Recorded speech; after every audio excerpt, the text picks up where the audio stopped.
Attention mechanisms emerged in modern AI as a response to a very specific bottleneck in sequence modeling systems. Earlier architectures, especially recurrent encoder-decoder models, attempted to compress an entire input sequence into a single fixed-size vector before producing outputs. This worked reasonably well for short sequences but degraded rapidly as inputs grew longer or more structurally complex. The key insight behind attention is simple but profound. Instead of forcing a model to remember everything in a single compressed state, allow it to dynamically look back at the parts of the input that are most relevant at each step of computation. At an intuitive level, attention is a learned soft lookup mechanism. The model forms a query representing what it is currently trying to compute, compares that query against a set of keys representing available information, and then retrieves a weighted combination of the corresponding values. The weights are not hard selections but continuous probabilities, allowing the system to focus on multiple relevant elements simultaneously. This differentiable lookup is what makes attention so powerful and trainable using gradient descent. To formalize this, consider three learned projections: queries, keys, and values. For each position in a sequence, the model computes a query vector that represents the current informational need. It also computes key vectors that represent how each position in the sequence can be matched, and value vectors that contain the actual information to be aggregated. The attention weights are typically computed as scaled dot products between queries and keys, followed by a softmax normalization that converts raw similarity scores into a probability distribution. The scaling factor in scaled dot product attention is not an arbitrary detail. Without scaling, the dot products between high-dimensional vectors can grow large in magnitude, pushing the softmax into regions with extremely small gradients. Dividing by the square root of the key dimension stabilizes training and improves gradient flow. This is one of those small mathematical adjustments that has large empirical consequences. Once attention weights are computed, the output is simply the weighted sum of the value vectors. Conceptually, the model is asking, given what I am trying to compute right now, how much should I attend to each available piece of information, and what combined representation should I form?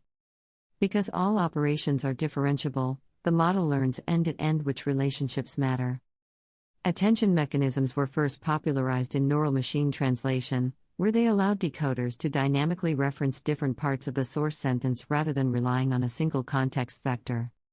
However, the true explosion in importance came when researchers realized that attention could replace recurrence entirely in many sequence modeling tasks. To understand the different forms of attention, it is useful to distinguish between general attention and self-attention. In general attention, the queries come from one sequence while the keys and values come from another. For example, in an encoder-decoder translation model, the decoder state produces queries, while the encoder outputs provide keys and values. This allows the decoder to selectively focus on different parts of the input sentence during generation. Self-attention is a special and extremely important case where the queries, keys, and values all come from the same sequence. In other words, each position in the sequence is allowed to attend to every other position in that same sequence. This enables direct modeling of relationships between tokens regardless of their distance. Instead of relying on step-by-step recurrence to propagate information across time, self-attention creates direct pairwise interactions between all positions in a single layer. One of the most powerful consequences of self-attention is that the path length between any two positions in the sequence becomes one layer instead of potentially hundreds of recurrent steps.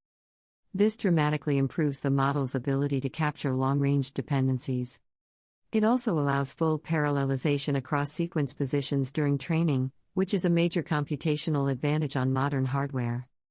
However, self-attention introduces its own computational characteristics. The attention matrix grows quadratically with sequence length because every position attends to every other position. This can become expensive for very long sequences in terms of both memory and compute. Much of the current research in efficient transformers focuses on reducing this quadratic cost through sparse attention patterns, low-rank approximations, or kernelized variants. Within self-attention, the model first projects the input embeddings into queries, keys, and values using learned linear transformations. These projections allow the model to represent different aspects of the same token. For example, One projection might emphasize syntactic compatibility while another emphasizes semantic similarity. The flexibility of these learned projections is central to the expressiveness of attention-based models. Another critical component is positional information. Pure self-attention is permutation invariant, meaning it does not inherently know the order of tokens in a sequence. To address this, models inject positional encodings into the input embeddings. These encodings allow the attention mechanism to incorporate relative or absolute position information when computing relationships. Without positional information, word order would be largely lost. Now we come to multi-head attention, which builds directly on the self-attention mechanism but significantly increases its representational capacity. The core idea is that instead of performing a single attention operation with one set of projections, the model performs several attention operations in parallel, each with its own learned projections. These are called attention heads. Each head operates in a lower dimensional subspace and learns to focus on different types of relationships. One head might specialize in short-range syntactic dependencies. Another might capture long-range semantic connections. Yet another might track coreference patterns. Because the heads operate independently and their outputs are later concatenated and linearly transformed, the model can represent multiple relational perspectives simultaneously. Mathematically, multi-head attention involves projecting the input into multiple sets of queries, keys, and values. Each head computes its own attention output. These outputs are concatenated and pass through a final linear projection that mixes information across heads. The dimensionality is arranged so that the total computational cost remains roughly comparable to single-head attention with the same model width. The benefit of multi-head attention is not simply increased parameter count. It is about representational diversity. A single attention head must compress all relational structure into one similarity pattern. Multiple heads allow the model to factorize different kinds of relationships across separate subspaces. Empirically, this significantly improves performance across a wide range of tasks. There is an interesting subtlety here. In theory, a single sufficiently large attention head could approximate the behavior of multiple heads. In practice, the inductive bias of explicitly separated heads makes optimization easier and leads to better generalization. This is a recurring theme in neural architecture design. Structure that appears redundant in theory can be highly beneficial in practice because it shapes the optimization landscape. Another important detail is head dimension. If the model dimension is fixed and the number of heads increases, each head becomes lower dimensional. There is a trade-off between the number of relational perspectives and the capacity of each perspective.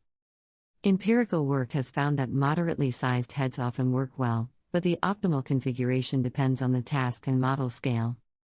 Attention mechanisms are typically embedded within larger transformer blocks that include feed-forward networks, residual connections, and layer normalization. The residual connections are particularly important because they allow gradients to flow more easily through deep stacks of attention layers. Layer normalization stabilizes the distribution of activations, improving training dynamics. Masking is another crucial aspect of attention systems. In autoregressive language models, causal masks prevent positions from attending to future tokens. This preserves the proper probabilistic factorization of the sequence. In padding scenarios, attention masks prevent the model from attending to padded positions. Careful mask construction is essential for correct behavior. From a geometric perspective, attention can be viewed as a form of adaptive kernel smoothing in representation space. The query key similarity defines a data-dependent kernel, and the output is a weighted aggregation of values under that kernel. This viewpoint helps explain why attention is so flexible and expressive. Despite its power, attention is not without limitations. The quadratic scaling with sequence length can become prohibitive for long contexts. Attention also lacks the strong locality bias of convolutional networks, which can sometimes make it less data efficient in domains with strong spatial structure. Hybrid architectures often combine attention with convolution for this reason. Interpretability of attention weights is another nuanced topic. While attention maps are often visualized to understand model behavior, they do not always provide a faithful explanation of the model's reasoning. Because attention outputs pass through multiple nonlinear layers, High attention weight does not necessarily imply causal importance. Careful causal analysis is required before drawing strong conclusions from attention patterns. In modern AI systems, attention mechanisms have become the dominant paradigm for sequence modeling, particularly in large language models.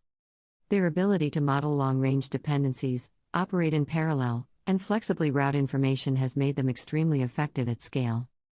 Multi-head self-attention in particular is the core computational primitive of transformer architectures. For a technically sophisticated audience, the key conceptual progression is this. Basic attention introduces differentiable content-based retrieval. Self-attention allows every element of a sequence to interact directly with every other element. Multi-head attention multiplies the relational capacity by allowing multiple independent similarity structures to be learned in parallel. Each step increases expressiveness while preserving end-to-end differentiability. Understanding these mechanisms deeply requires thinking not just in terms of formulas but in terms of information flow. Attention determines where information moves, how strongly it moves, and in what combinations representations are formed. It is, fundamentally, a learned routing system operating inside high-dimensional vector space. As models continue to scale and new efficiency techniques emerge, attention mechanisms will likely continue to evolve. But the core principles, content-based addressing, parallel relational modeling, and multi-perspective representation through multiple heads, are now foundational concepts in modern AI architecture. Anyone working seriously in advanced machine learning systems must be fluent in how attention operates, why self-attention changed sequence modeling, and how multi-head designs expand the expressive power of these models. If you find this video exciting, please like, subscribe, and turn on notifications. See you in the next AI for Beginners educational video.